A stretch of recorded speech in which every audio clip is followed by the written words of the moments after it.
Voilà, alors quelques exercices sur les opérations, sur les fractions algébriques. Vous allez voir, on n'a pas été chercher les plus compliqués, ceux des explications plus théoriques étaient un peu plus ardus. Alors, ici, soustraction, je ne sais rien factoriser.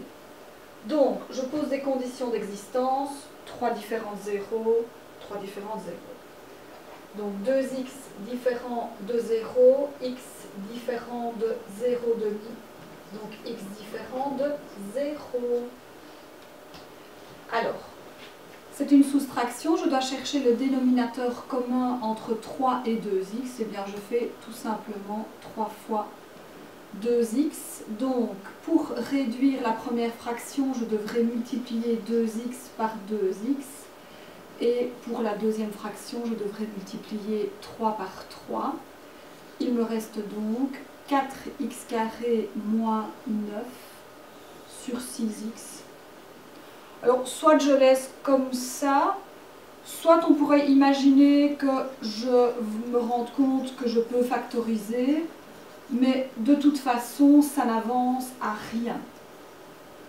Ça ne va pas vous aider à simplifier ou à avoir une expression plus jolie, donc on laisse comme ça. On ne simplifie surtout pas ni ces deux-là, ni ces deux-là, ni ces deux-là. Vous avez un plus et un moins si vous ne pouvez pas. Alors, le suivant, c'est une division, donc on commence par factoriser. Et là, je peux factoriser x carré moins 1, ce sont des binômes conjugués, x plus 1 fois x moins 1, divisé par x moins 1, divisé par 1 sur x. Et donc là, comme on est dans une division, il faut poser condition d'existence sur x moins 1.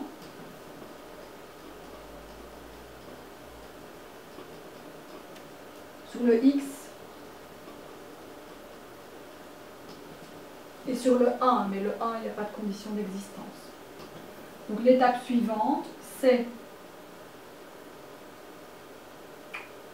On pourrait déjà simplifier maintenant, mais on peut le faire. Oh, j'ai fait une erreur ici. C'est pas un plus, c'est un moins. Voilà. Sur x moins 1, multiplier, et j'inverse cette fraction qui devient x sur 1. Et là, je peux simplifier. Hein. J'y vais gaiement. Je peux simplifier le x moins 1 avec le x moins 1. Et c'est tout.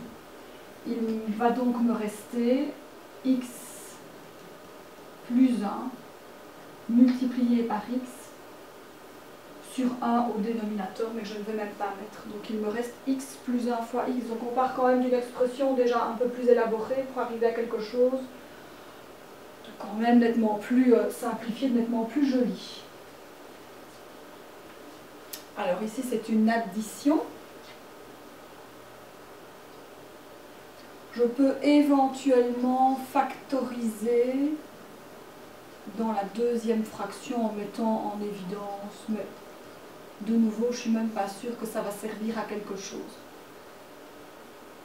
Alors, les conditions d'existence, ben, il y a uniquement le x ici, hein. Donc x différent de 0.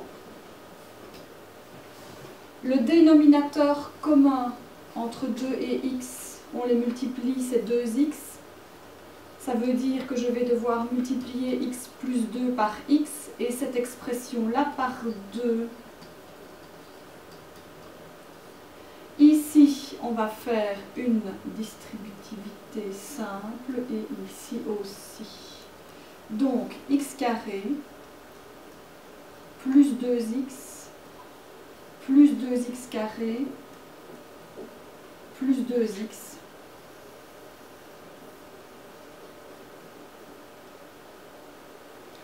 Je groupe les x carrés, donc 3x carré plus 4x sur 2x. Et ici, si vous vous arrêtez là, c'est déjà pas mal. Hein. Par contre, là, je peux peut-être juste refaire une petite mise en évidence de x. Il va me rester 3x plus 4 sur 2x. Alors là, je peux simplifier le x avec le x. il va me rester, et je le laisse en rouge, 3x plus 4 sur 2.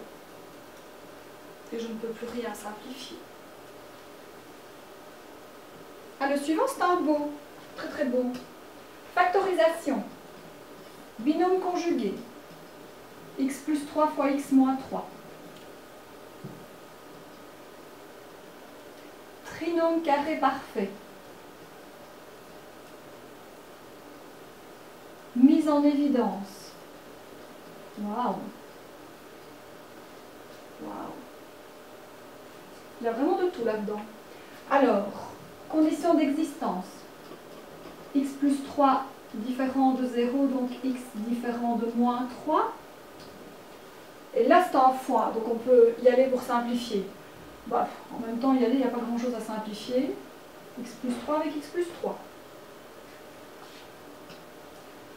Alors ici, j'ai x moins 3 multiplié par x moins 3 au carré.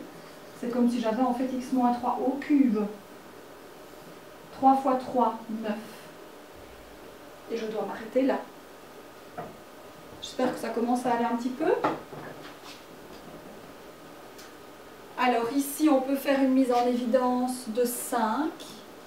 Il va donc me rester 2x moins 1 sur 2x moins 1 moins 5. Bonjour Daniel. Bonjour Valérie, comment je vais? Je vous laisse 2 minutes.